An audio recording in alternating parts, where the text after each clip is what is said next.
So I think too many times they kind of push the clinical folks off till very last, and then they bring them in and they want to make a bunch of changes. Now it's a mile long list of change orders that they got to come for the space. So getting everybody in there on the same page. And some of the best organizations I've seen do construction work get just this. You think at first, gosh, there's a lot of people on this call, but a massive amount of folks. And it seems a little bit of too many cooks in the kitchen at first, but it's really at the end of the day, it really adds value because then everybody feels they're included. Everybody can kind of do that. And then obviously you start rolling off into the main stakeholders once they kind of get the thing moving down. Without supplies, there's no surgery.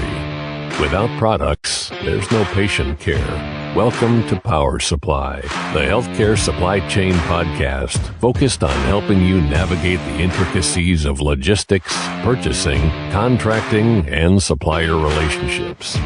Each episode, we speak with healthcare executives, supply chain leaders, and innovative entrepreneurs from across the country as they share their stories, experience, and expertise on the industry we love.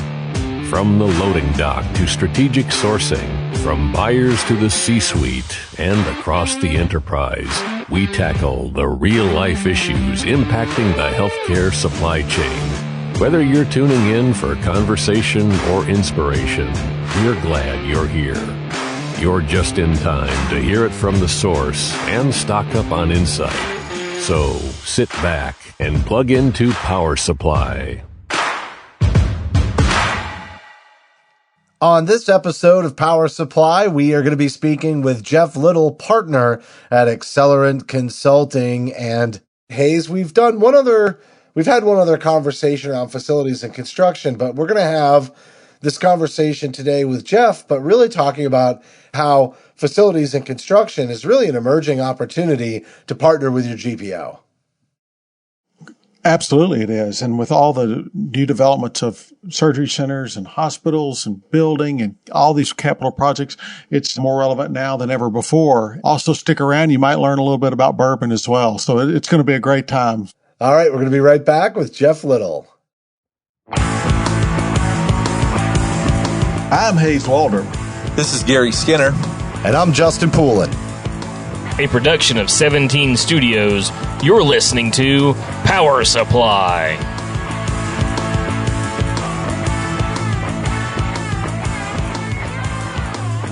We're speaking with Jeff Little, partner at Accelerant Consulting, former VP at Premier GPO. And Jeff, you and I had a chance to catch up at one of the summits in the fall, and finally we've got you coming on the show. And we've had some conversations in the past. I remember one with Sarah Barker about sourcing in the construction realm.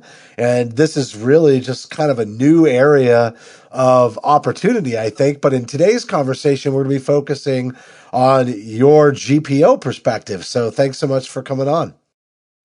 No, I appreciate it and glad to be on and staying inside out of the weather today. I don't know about you guys, but it's cold in Texas today. So, yeah, we're having a heat wave in Pennsylvania. When you say it's cold in Texas, how cold are you talking?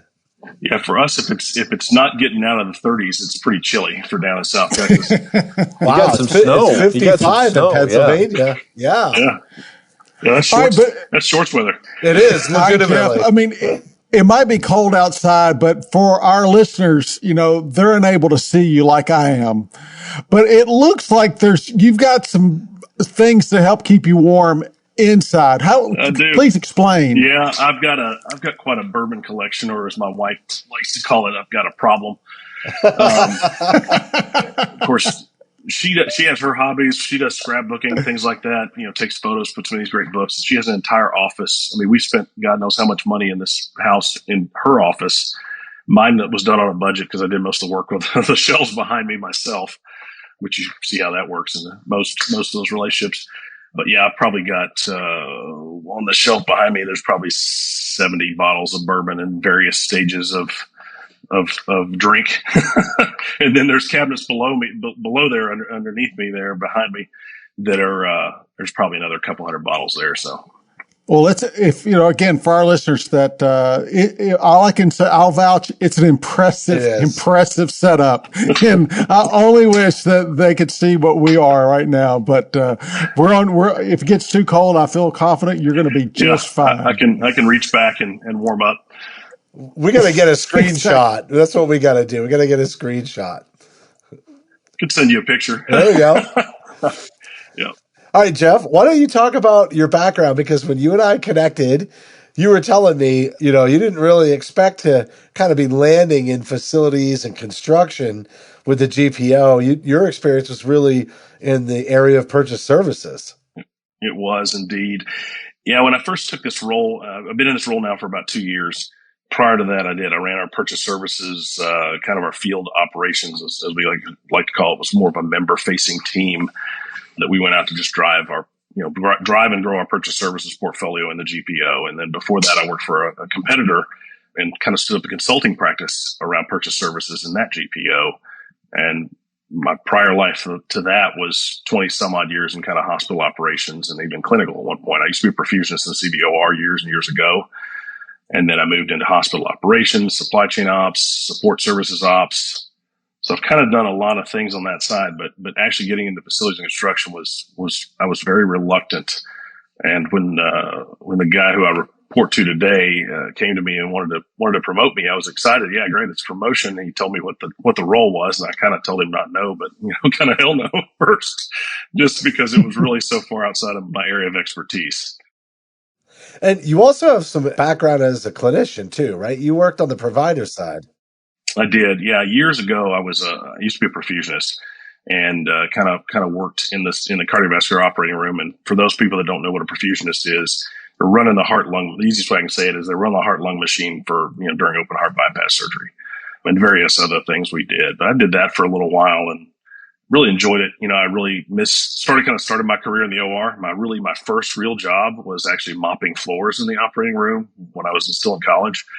And so I kind of always knew I wanted to be in healthcare in some capacity, was pre-med in college, and then totally shifted gears once I that's another story for a couple of bottles of bourbon one of these days. But, all right, I'm up. Let's go. Yeah. But, I landed still in healthcare and still doing a lot of things, doing a lot of stuff to help patients and help, our hospitals today. I really couldn't be happier with the way my career's moved. Well, let's talk about the difference between purchase services and facilities and construction, because not long ago, purchase services was kind of the new wave for GPOs, right? This was an area in supply chain that was often overlooked. I think sometimes it's where they would kind of stick people when they were first joining the team, right? It's like, all right, you're going to work in purchase services and manage the repair contracts. And, that's right. But now it's become an area of emphasis, and mostly because I think that more and more people did get very skilled at purchase services. The need to control cost versus just a regular line item kind of analysis came into play. And that's a big part of the spend that went largely unmanaged. The low-hanging fruit, as they love to say, was kind of a thing of the past. And this is what emerged. I feel like facilities and construction is the next level of opportunity. And we're probably just getting the tip of the iceberg here on that one. Yeah, no, you're not wrong. I mean, the purchase services, to your point, was that we always called it the hidden expense, and it ballooned up so much. Like I said, I started a consulting practice around it, then we moved over to Premier. We grew our service line 63% the first year my team was there, and that was great success.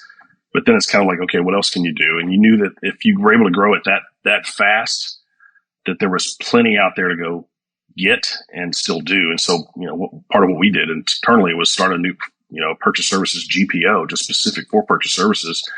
And that's what became our, we purchased Med Pricer. We wanted some analytics tools and some horsepower there. And then, stood up what's now today Conductive within Premier. Similarly, facilities, same thing there. There's a specialization that's needed. When I try to compare these things together, there's so much alike and so much different at the same time. So on the surface, contracting for anything kind of follows a similar recipe for success. There's not a lot of nuance in all that terms and conditions and stuff, but you have to have expertise in those areas. And it's frankly part of what my reluctance was to lead this team. We've got facilities, construction, and environmental services. I know environmental services pretty well. I know some of the facility stuff. I knew nothing about construction when I first got into this. And it's been a real interesting learning curve for me. And now I certainly don't ever consider myself an expert, but I at least sound like I'm an expert when I talk about it sometimes. Jeff, do you feel like we've come more to the table? We used to call it support services when they talked about supply chain and EVS and facilities and biomed and the myriad of things. And I always think about new construction. I think about even break fix. It's like, get us quicker to the table. Do you see that's evolving and changing in the last couple of years? Has it come more to the forefront versus, hey, we've got all these budget dollars ready to go. Okay, now let's go talk to facilities and bring them in down the road. Where's that at in the process? Yeah, I think, you're kind of hitting it around the head. Facilities and construction, frankly, has largely been kind of left alone in the hospital traditionally. And your point, it's like, all these people that roam around the basement, supply chain included, and then sometimes there's a line down the middle of the hallway, supply chain's on one side, facilities on the other side, and the two don't cross, and you don't talk to each other and things like that. As hospitals have felt more and more squeeze on their budgets, there's literally the no stone unturned mentality going on within these organizations, and frankly, reaching out to, organizations to help them. And facilities and construction is kind of, to Justin's point earlier, it's really the next thing. Premier's been doing it probably longer than any of the other GPOs out there, just from a length of time standpoint. Doesn't necessarily mean we're any better evolved. I think there's some spaces we are, but there's certainly so much more out there to go get. I mentioned that specialization because it was one of those areas that people in the hospital, nobody in the hospital really knew what went on down there other than the facilities guys.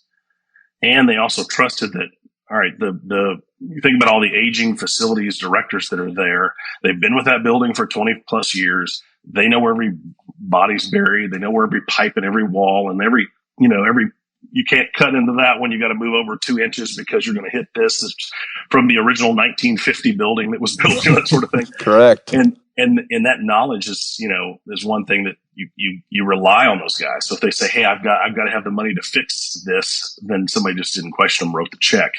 Now there's at least a little bit of check and balances going into this. I think that's really what's driving a lot of this facility construction space contracting.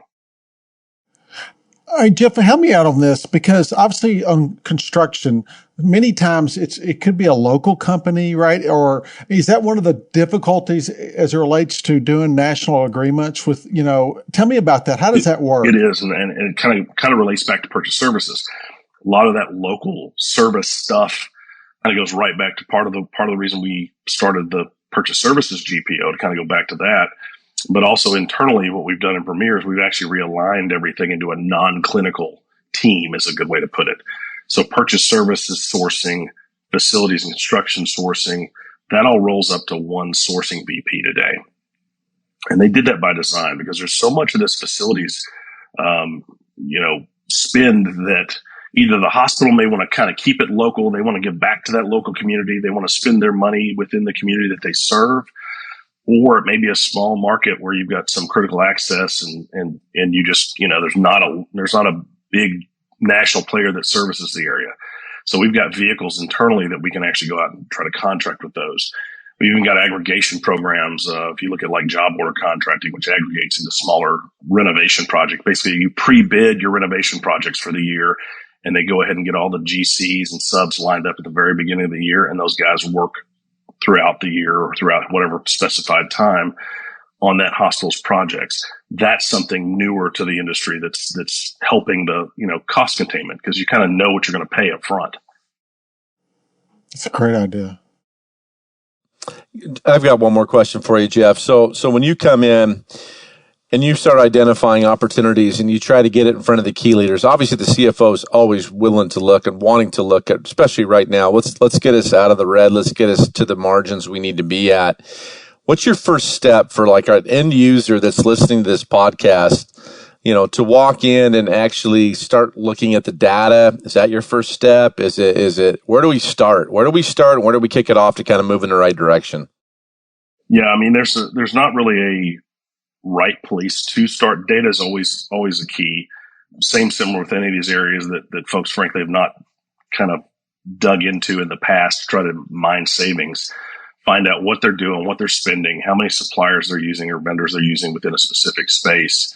and then see what you can do to pare that down. And notice I didn't say try to get to sole source, because the lessons we kind of learned off of COVID. Big lessons.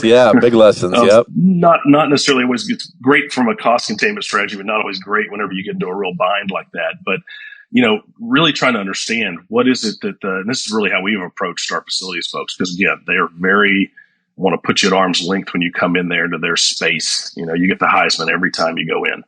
So you're always trying to kind of find a common ground and say, okay, let's walk me through your day. Let's look at what you're spending today. Let's try to figure out how you keep, the suppliers you want, but we are able to still contain some cost. There's so many new and different ideas and things that come out. There's new software programs that are out to help building management and capital management. It's really kind of the point earlier. It's kind of the new frontier of the Wild West right now. You bet. And I bring that up, and Justin, I'll let you go, but I bring up that question because one of the things that I think about is our level of expertise that everybody listens to. And it's just kind of like walking in the hospital. They're all at different levels of where they're at in their facilities progression, their construction, their purchase services. And I think we need to make that connection a lot of times so that never assume, right? Never assume they've got it. And everybody does it a little bit different. I think we have nuances of how we learn that. So anyways, I appreciate your comments on that, Jeff. So I liken it to like a maturity level. And it's not to knock on hospitals that they're not as mature as the big, world-class organizations out there. But what's funny is some of the big world-class organizations that are really known clinically for all their incredible outcomes and their specialization and sometimes are really a train wreck behind the scenes and all the support operations. I mean, they really are, because they put so much focus into the clinic.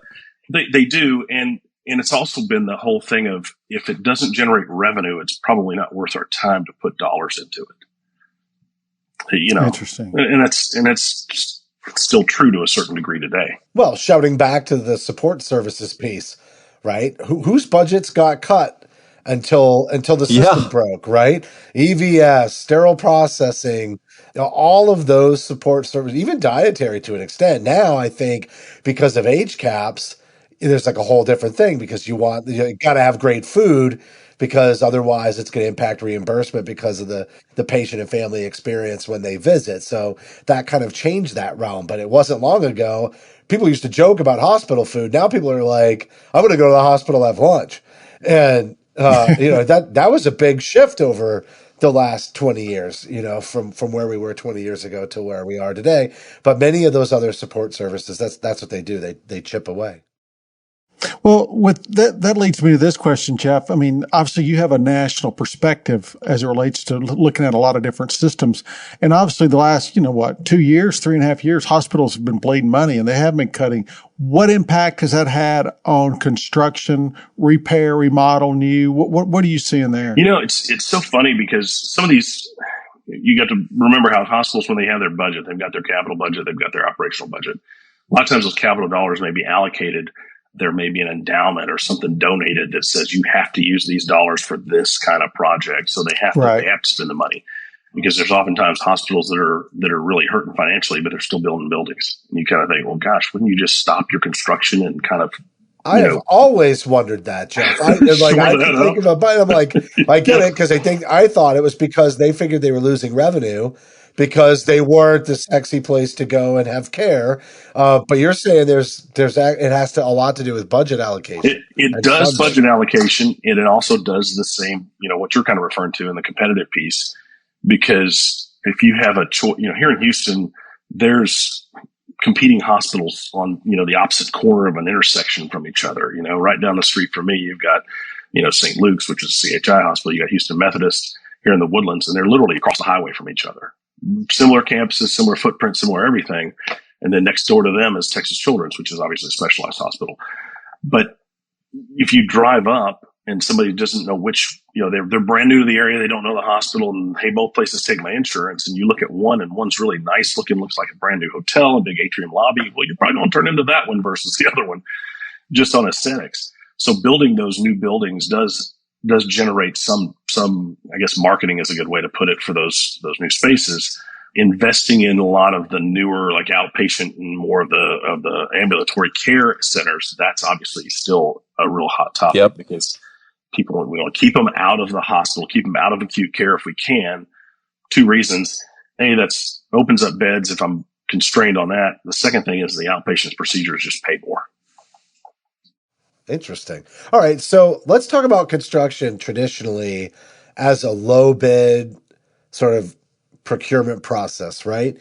What is it now? How do you bring value-based concepts to facilities and construction sourcing, and how does that especially come into play for GPO? Like where, like, are you guys all consulting on these projects, not just from a supply chain perspective, but are you bringing other things in? Because I mean, I've just seen, even with purchase services, the whole GPO consulting model changed significantly under purchase services. So like a lot of these new opportunities drive a lot of change and just literally the function of a GPO in those sourcing projects. Are you seeing similar emerging sort of changes for the GPO as it relates to facilities and construction? Yes. And there's a lot of, I'll be real honest, there's a lot of our contracts that still have that locally negotiated stamp on the top of the price list. And then they have kind of some percents off. And I think that's very similar to the other GPOs that are in the space. But what we did is I've got a field team that's regionally located and kind of lines up with our premier regions, and an expert, if you will, and a director that's in each one of those regions that helps and kind of does what you're talking about. But they do it in a more of a free consulting, trusted advisor kind of mindset rather than, hey, I want to put a consultant in there. And I don't want to ever speak ill of my competitors out there, but I used to work. But I will. For them. No, I'm not. I mean, they're all great folks over there. Everybody's got their own model, and there's also a difference when you're publicly traded versus not. There's things you can do, things you can't do. They do a lot more consulting type things. They sell the value of the GPO of a higher share back with their members, but then they deploy consulting to kind of help offset. Nothing wrong with that. We do something similar, but we do it all internal, and it's more of a value add to our members. But to your point, what those folks do is they'll go in and tie the construction, like new construction project. I've got somebody goes in there. They meet with the general contractor, the architect, the equipment planner, the owner's rep, everybody involved. And then we actually have some language and documentation that we can have them add to their bid packages that they send out to the subcontractors that say, hey, Premier is a purchasing group that this hospital uses.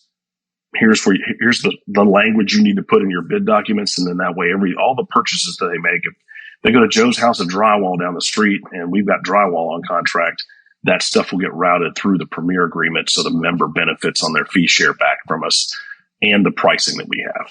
So there's value in doing that. They really, get deep in the weeds on that. We've obviously got some tools internally that we use to help drive that, because otherwise it'd be, we'd lose our minds trying to track all these projects.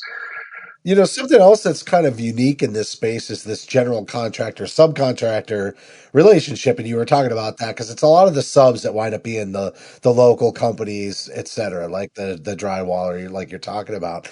And, I wonder, that's kind of unique to anything that we see elsewhere. I mean, we have like distributors, for spine, et cetera, which is kind of a third party to the situation, but they're not really like a general contractor, right? The function of a general contractor is really different. How do you engage the general contractors in all of this? How do they fit? And are they your main kind of like supplier side contacts? And then they kind of drive all this, or what's that relationship like? It depends on the project. I mean, obviously we usually start with the member, the actual hospital themselves, and whoever the executive sponsor of that project might be. And a lot of times it's the chief operating officer or VP for construction, that sort of thing. We get with them, then they get us to the general contractor. And basically they've said, hey, GC, you're going to use the Premier agreements, and here's the Premier rep, and they've got all the information you need to kind of make this thing run smoothly.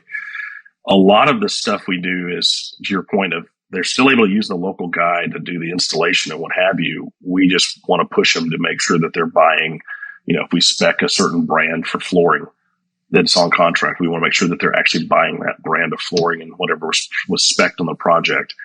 We've got a document that we actually use that has a basis design checkbox through there, and you just specify whatever manufacturers you want to use, because most of our contracts are manufacturer contracts. We do have a few distribution contracts because, to your point, that stuff does still run through a distribution, but it's a different type of distribution model than a med surge or some of the other stuff that's out there. Yeah, Jeff, you hit on something that's just reminded me of, I think we've been in some situations where we've had an expansion of a cath lab or an OR, or something very, very clinical. And then all of a sudden you find a director of an OR, a director of a cath lab in charge of the whole project. They become the GC. They become the main person. Please just talk a little bit more in supporting them. I mean, not to fault, not that they wanted to take that, but staying in your lane. Can you talk about that, please, a little bit more and how advantageous that is, please, Jeff? Yeah, I would say, that we don't engage a lot of the, I guess, ancillary advisory people or stakeholders soon enough in a lot of the construction projects. One of the other groups we have called Cavian, they're focused on medical capital equipment. And so they're looking at planning and, benchmarking and procurement support, and they can do all the whole life cycle from start to finish of this stuff. But they always tell the guys, you've got to get us involved literally when before the architect's pen hits the paper. That's when we want to be involved in this. And sometimes it seems a little weird to start planning that stuff, but there's a lot with equipment. There's a lot of design impacting stuff. Absolutely. MRIs, CT scanners. You got to make sure how to get it there. Thank you. Elevators. Does the floor support the thing once it's there? That sort of thing. And I wouldn't bring those up if they hadn't happened, or you hadn't had a CT scanner and MRI fall through the floor from the second floor to the first.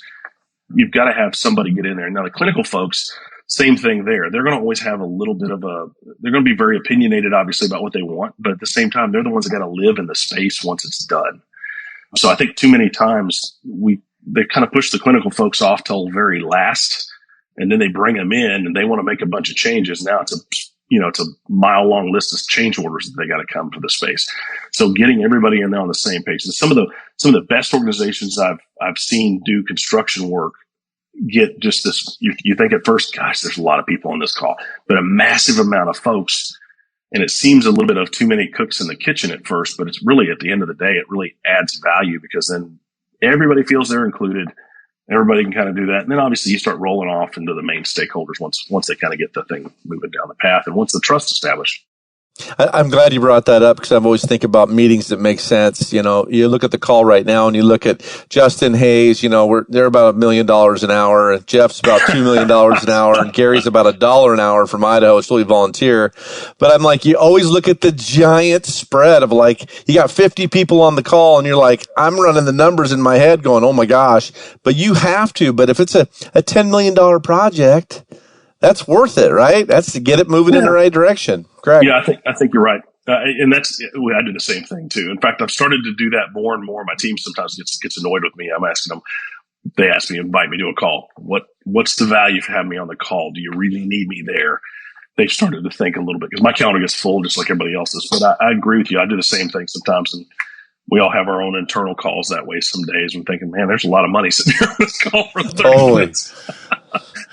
All right, Jeff, that kind of brings up this question for me, and perhaps it's kind of elementary, but we obviously are about supply chain. What role does supply chain play in construction, and where are they on those calls? Are they in these meetings, or is that just construction? No, they should be. And this is another, kind of goes back to that whole maturity level of things. The real mature organizations have facilities, construction, and supply chain right there next to each other. Kind of mentioned that imaginary line down the hallway in the basement that they don't cross sometimes. And that's been a lot of my experience when I was in the hospital, but that's a shame, because they can really help each other out a lot. I think supply chain can be in there to obviously help make sure that the contracts are being followed, especially when they get into clinical stuff. And, hey, we're going to buy this brand new machine. It's going to do this or X, Y, Z. It's going to be the patient's bedside. Supply chain needs to raise their hand and say, yeah, but what are the disposables that go with that thing, and how much are those going to cost us in the long run? I mean, there's those kind of things that sometimes the folks that are designing these and planning them don't really think about. Again, I know our team does a really good job of asking those questions, because we were all born out of supply chain. So it doesn't matter what the service line specialty is, we still kind of have that at heart. All right, here's my last question, Jeff. And, maybe I'll miss the mark completely, but is there also a risk management component to what you're bringing to the table here? Because, there's always contract risk, legal risk, and more traditional contracts. But I'm thinking, as you're talking about an MRI falling through the floor, that I would think risk management needs to be involved in a lot of these conversations. And is that something that the GPO also brings to the table, or is that another one of the stakeholders that you're making sure comes to the table? I mean, we will help mitigate a certain amount of risk, obviously, certainly from the contractual side of things. If our folks are engaged on a project, I mentioned my equipment planners, if those guys are engaged, they're looking at things like that. They're looking at load specs on floors, and they're looking at, size of openings and where things are going to go. And they're actually doing BIM modeling and drawing it into the space over and above what the architect is doing. So there's a component there. As far as risk management of the hospital, I think that it's a great idea to have somebody there. I don't know that many organizations probably do that. I think some do, because they're not looking at, they look at risk management typically as, akin to legal and more about patients and exposure and, am I going to get sued, or are we going to open ourselves up for some sort of citation or joint commission violation or what have you? I think if you look at bring risk in, they might even be able to offer a good perspective on that to kind of keep you out of trouble in the future state once the building's done. But that's a good point. I'm not really, personally, I've not even thought about it for that specific application. All right, Jeff. Well, you know where to find me if you're looking for somebody to get in and develop the risk management model. No, just kidding. No, this was a great interview, and I'll let everybody in on a little clue. It's the second time through. We actually did this once and had an audio issue. Feels like the first time. Yeah, it's the second in like 1,000 episodes. So you're the lucky one in 500, it seems like. But thanks for coming back on and sharing these insights. And it's interesting. You have a conversation around a similar topic. And I know we covered all the same main points, but we uncovered some other stuff too that wasn't in the first take that I'm really glad we brought forward on this one. And I definitely want to come visit you and just help you with some of those bottles. You said you have 100 hidden away. I mean, there's no way you're ever going to be able to drink that all by yourself. Well, and granted, some of them are backups of stuff that I really like. In fact, I've got case probably a couple, 2 or 3 different bourbons I really love that I actually have a case of backed up besides what's behind me. So, it's you don't ever want to run out. And during the pandemic, that taught us to make sure that we have a stockpile on hand. So, Yeah, I was just going to say, when the end of days comes, I know where I would like to be. Yeah. I got bourbon and bullets, did happen. Yeah. What's your favorite? Before we let you go, of all of those bottles behind you, like if you've got to give us 3, I'll take 3. Okay, I get it. Give you 3. There's some ties, I'm sure. So. Weller Antique is probably my favorite, just all bourbon, because it's not really easy to get, but it's not a super duper expensive. Then probably E.H. Taylor single barrel, and then I'm a huge Eagle Rare fan. Eagle Rare is like a bargain bourbon. It's still a Buffalo Trace product, but it's easier to get, and it's only like $40 a bottle, and it's 10 years old. It's great. I'm a big fan of. I'm a rye guy. I like rye whiskey, and coming out of that Buffalo Trace distillery, talk about an affordable rye. That Sazerac rye that they make is wonderful. Good. Yeah. I'm not a huge rye fan, but that's a good one. I've got a bottle of that around here somewhere. I was totally a Scotch guy forever, and I rolled into Belvini. That's kind of my new world. Got into, but took a while to get to Scotch took a while to get to bourbon from Scotch. I'm the other way around on that one. I've never gotten to Scotch, and I don't think I can. It's just not. A little peaty, a little mossy, a little goaty, a little goat mane. There you go. See, we could do another episode, just do bourbon.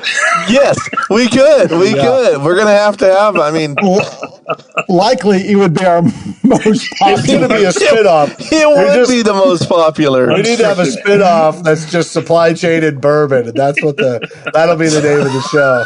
Supply chain and bourbon. Now you've given me a good idea. I've always thought about, we should do a podcast.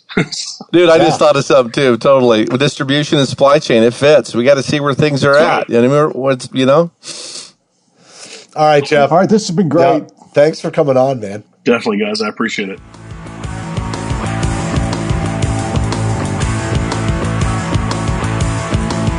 All right, that was Jeff Little, partner at Accelerant Consulting, formerly with the Premier GPO. And Garry, we had a great conversation about facilities and construction. He alluded to something in this interview that we spent a little bit more time on our first take, which was the movement of so much of this construction into that non-acute setting and the outpatient realm. And, a lot of the facilities and construction that we're seeing these days is coming out of the acute realm and going over there as, accountable care has us reaching out into the community, and the shift of just surgeries that are being provided are moving there as well. And so this is an area I think where GPOs can bring a lot of value, as we talked about, with purchase services being, an area of emphasis for GPOs, but it wasn't long ago that was an emerging kind of avenue for them. And now I think we're really at the very beginning